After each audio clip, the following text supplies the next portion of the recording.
Parce qu'il y a beaucoup de choses que les arbres ne font pas, n'est-ce pas? Je ne suis pas un arbre, je suis comme un arbre, mais il est comme un arbre planté près d'un courant d'eau. Utilisez votre imagination un petit peu. Cet arbre est comment planté près d'un courant d'eau? Il va bien, n'est-ce pas? Il va bien parce qu'il a un courant d'eau qui donne son fruit en sa saison. Et donc le feuillage ne se flétrit point. Et cette dernière phrase, est-ce qu'on peut le croire?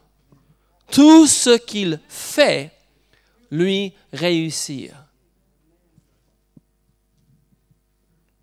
Tout ce que je fais me réussit. Ça sera une bonne déclaration à faire, n'est-ce pas? Tout ce que je fais me réussir. Donc comprendre le Saint-Esprit, peut-être si vous commencez à le dire, va vous dire, oh, donc vous arrêtez de faire ça, et vous arrêtez de faire ça, et vous arrêtez de faire ça, parce que vous n'allez pas réussir là. Amen? Parce que c'est une chose de citer et de déclarer la parole de Dieu, c'est une autre chose d'obéir au Saint-Esprit. Et il nous faut les deux. Il nous faut la parole et l'Esprit. L'Esprit et la parole.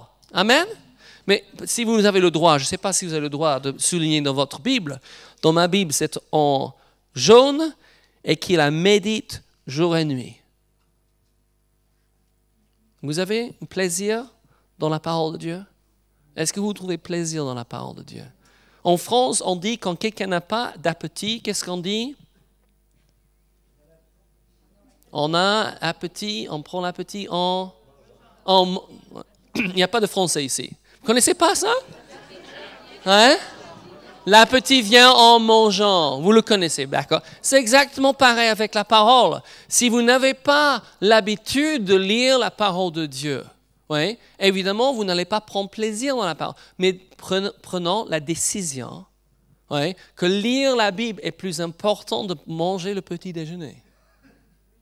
C'est plus important que votre déjeuner. Je ne suis pas en train de vous dire d'arrêter de manger, parce que votre corps en a besoin. Mais même, avant de manger vos repas, lisez la parole de Dieu. Prends une bonne habitude. De changer les habitudes, ça prend du temps. Pour arrêter une mauvaise habitude et établir une bonne habitude, normalement, ça prend au moins 3 semaines.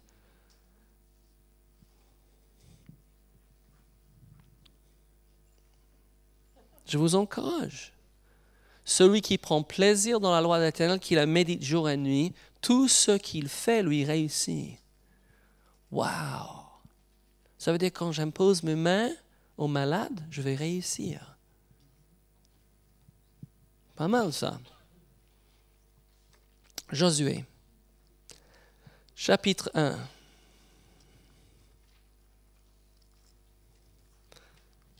Vous connaissez le livre de Josué? Il y a des choses très intéressantes, n'est-ce pas? Parce qu'il part pour prendre le pays, comme nous. Jésus a dit, Dieu a dit, je te donne le pays, mais va le prendre. Et ils ont pris le pays. Ils ont appris à être conduits par Dieu, comment prendre une ville, comment gagner la bataille, comment se repentir. Mais il y a des choses très très bonnes ici. Je lis vite, verset 6. Fortifie-toi et prends courage. Car c'est toi qui mettras ce peuple en possession du pays que j'ai juré à leur père de leur donner. Fortifie-toi seulement et aie bon courage en agissant fidèlement selon tout ce que la loi que Moïse, mon serviteur, t'a prescrite. Ne te tourne ni à droite ni à gauche, afin de réussir dans tout ce que tu entreprendras. Verset 8, et on va souligner ceci, que ce livre de la loi ne s'éloigne point de ta bouche. Il faut parler la parole de Dieu dans notre bouche. Médite-le, et qu'est-ce qu'on trouve? Jour et nuit. Jour et nuit, pour agir fidèlement selon tout ce qui y est écrit, car c'est alors que tu auras du succès. Est-ce qu'il y a quelqu'un ici qui veut du succès? Est-ce que les chambres de guérison sont une entreprise? Ah oui, c'est un ministère, mais c'est une entreprise. Est-ce que votre famille, c'est une entreprise? Votre vie, c'est une entreprise, n'est-ce pas? Amen. C'est alors que tu réussiras. Qu'est-ce qu'il faut faire? Il faut parler la parole. Il faut méditer la parole jour et nuit. Il faut agir en conséquence. Vous êtes d'accord? C'est trop simple pour beaucoup de gens. Ils veulent quelque chose de plus compliqué. Je suis désolé, je n'ai pas quelque chose de plus compliqué à vous donner. Il m'a promis du succès dans mes entreprises et la réussite. Et je dis, OK, si c'est simple, tant mieux pour moi. Proverbe 4, on a commencé cela, on va terminer cela. Proverbe 4.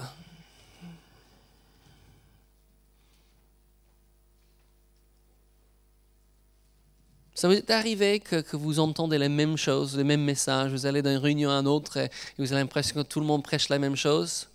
C'est seulement que Dieu est en train d'essayer de vous dire quelque chose. Ça m'est arrivé, moi je me rappelle à l'époque, je cherchais le Seigneur, j'étais en train de m'interroger sur beaucoup de choses, j'allais dans différentes réunions, j'étais à la faculté et il y avait le principal d'une grande école biblique qui allait prêcher quelque part, j'ai décidé d'aller écouter cet homme. J'avais entendu 2 ou 3 messages les semaines avant sur Jean chapitre 4, la femme samaritaine. Et j'arrive, et donc j'ai fait beaucoup d'efforts pour arriver à cette réunion, ce n'était pas évident. Et j'arrive, et il dit, pour mon texte d'aujourd'hui, on va s'ouvrir à Jean chapitre 4. Je dis, Seigneur, c'est quoi ça? Ouais. J'ai entendu tout ce qu'il y a à dire sur Jean chapitre 4. J'avais entendu 3 messages dans le mois sur ce. Et je dis, Seigneur, j'ai cru que c'était ta volonté que je sois ici. Je crois que tu veux que j'entende cet homme. Oui? Donc, je vais croire que tu as quelque chose à me dire que je n'ai pas encore entendu. Et j'ai fait un petit réglage d'attitude. Vous avez déjà été dans une réunion où vous avez eu mauvaise attitude et vous n'avez rien reçu?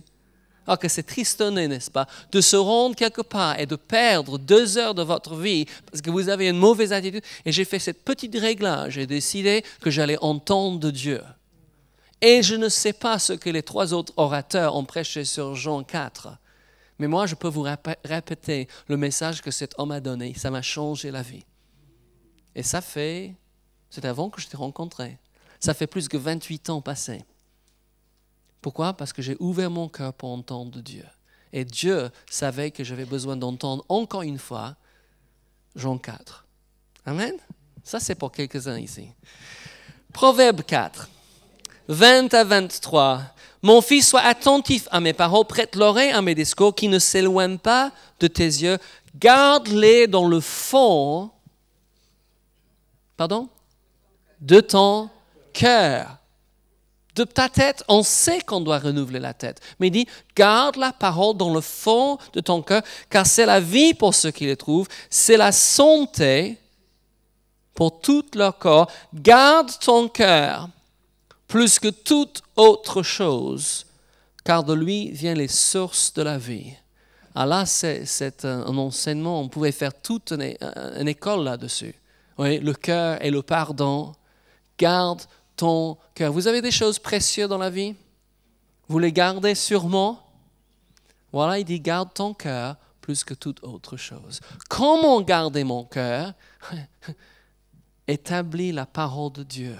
Cachez la parole de Dieu dans ton cœur. Comment le faire?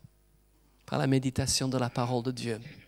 Le psaume 119, Jean-Louis a fait mention de cela. Il y a quelques versets qu'on va lire. J'aimerais avoir le temps pour lire tout ce chapitre, c'est tellement magnifique. Mais écoute ce que le psalmiste dit, le psaume 119, 97. Et il dit, combien j'aime ta loi, elle est tout le jour l'objet de ma méditation. C'est comment me rendre plus sage que mes ennemis. Vous avez combien d'ennemis? Vous savez, en réalité, vous avez qu'un. Il manipule les autres et vous tirez sur les autres, mais il n'y a qu'un seul ennemi, n'est-ce pas? L'ennemi de notre âme, c'est le diable. Écoutez-moi, si on va parler du diable, qu'on soit clair, il est vaincu. Amen, parce que j'entends les gens parler du diable et leur diable est 10 fois plus grand que leur Dieu. Dieu est tout petit, on peut mettre dans la poche et le diable, il est immense. Ouais, le diable est vaincu. Mon Dieu est immense. Amen? Ouais, que ce soit clair, et le diable est vaincu. Mon ennemi, l'ennemi, il est vaincu, mais il n'est pas stupide. Et on a entendu les gens dire le diable est stupide. Malheureusement, il n'est pas stupide. Oui. Mais la parole, les commandements me rendent plus sage que mes ennemis, car je les ai toujours avec moi. 99. Je suis plus instruit que tous mes maîtres. Ça, c'est pas mal. Car tes préceptes sont l'objet de ma méditation. J'ai plus d'intelligence que les vieillards, car j'observe tes ordonnances. Je retiens mon pied loin de tout mauvais chemin afin de garder ta parole. Je ne m'écarte pas de tes lois, car c'est toi qui m'enseignes, que tes paroles sont douces à mon palais, plus que le miel à ma bouche. Par tes ordonnances, je deviens intelligent, aussi j'ai toute voix de mon songe. Ta parole est une lampe à mes pieds. Elle est américaine, vous le pardonnez, d'accord? Ta parole est une lampe à mes pieds et une lumière sur mon sentier. Ça y est? You done? Voilà, merci. Donc, parlons un petit peu de la méditation. OK, c'est bon. Tournez en Philippiens chapitre 4. Parce que beaucoup de gens ignorent ce que c'est la méditation. J'ai quelque chose qui va vous aider. Donc, déjà, une image. Donc, vous avez déjà regardé une vache qui rumine? Est-ce que vous connaissez un petit peu le côté biologique d'une vache? Vous savez combien d'estomacs a une vache? Oui, parce qu'on dit des choses qui ne sont pas vraies. Et à l'époque, j'ai cru un mensonge qu'ils ont fait, c'est pas vrai. Une vache a 4 estomacs. Oui. Et ce que font des vaches, c'est pas très délicat. Oui, mais ils avalent leur nourriture, ils vont trouver un endroit où au soleil ou à l'ombre, ils s'assoient, s'allongent et ils regurgitent ce qu'ils ont mangé pour méditer cette nourriture. Ils mâchent cela pour prendre toutes les choses bonnes de cette nourriture. Hein? Et c'est un miracle parce qu'ils mangent l'herbe verte et ils sortent du lait blond. J'ai toujours trouvé ça, mais depuis que je suis enfant, c'est quand même un miracle de Dieu, non? Donc, ils passent ça dans leur premier estomac, ils regurgitent, ils mâchent, ils méditent, ils murmurent cela, ils avalent à nouveau, deuxième estomac, ils regurgitent et continuent. Ils avalent, troisième estomac, ils regurgitent, c'est pas très beau, mais on ne mange pas tout de suite. Quatrième estomac, pour prendre tous les éléments, et c'est ça la méditation. C'est pas de lire une fois, de penser quelques instants sur un verset, c'est de tourner ça dans sa tête pour prendre toutes les vérités. Ça, c'est la méditation. Et c'est la seule façon de faire descendre la parole d'ici jusqu'ici. Mais quand la parole arrive ici, la foi naît. Est-ce que vous prenez le temps pour méditer la parole? Déjà, il y a certains qui ne lisent même pas la parole. C'est de l'abondance du cœur que la bouche parle. Si votre tête n'est pas renouvelée avec la parole de Dieu, comment est-ce que vous pensez que vous pouvez s'en sortir dans ce monde? On a besoin de la parole dans une main et l'Esprit de Dieu dans l'autre. On a besoin de cette mélange dynamique, de la puissance de Dieu et la parole de Dieu. La parole, c'est une solide fondation. L'Esprit, c'est le vent. C'est comme un bateau à rame et une cerf-volant. Vous mettez le cerf-volant sur le bateau et vous avez une voilier. Amen. C'est l'image que le Seigneur a donnée à Laure et moi quand nous étions jeunes fiancés. La méditation. Vous voulez une autre image qui peut-être va vous aider? La méditation, c'est l'inquiétude positive. Je vais dire ça d'une autre façon. L'inquiétude, c'est la méditation négative. Vous êtes en Philippiens chapitre 4. Je vais y tourner. Quand Dieu dit de ne pas faire quelque chose, il dit toujours ce que nous devons faire pour le remplacer. Comme n'importe quel bon parent. Quand tu enlèves un couteau de la main de ton enfant de 2-3 ans, il faut mettre un jouet dans sa main. Sinon, il va vous suivre pour reprendre le couteau, n'est-ce pas? Ils ne comprennent pas. Mais vous l'enlevez le couteau et vous mettez un jouet et vous jouez, vous vous asseyez avec lui et vous jouez avec lui. Il va trouver que ce jouet est beaucoup plus intéressant que le couteau. Parce que vous avez refusé de jouer avec lui avec le couteau. Et ce qu'il veut plus que le jouet, c'est vous. N'est-ce pas? Vous voulez le jouet ou vous voulez Dieu? Bon, ça, c'est une bonne question, n'est-ce pas? Vous voulez le jouet ou vous voulez Dieu? Parce que si nous voulons Dieu, il va nous donner le jouet aussi. On peut aller loin avec ça, mais je ne vais pas. Philippiens 4, 6, vous êtes prêts? Ne vous inquiétez de rien d'important, de rien de grave. De rien, de rien. Oui?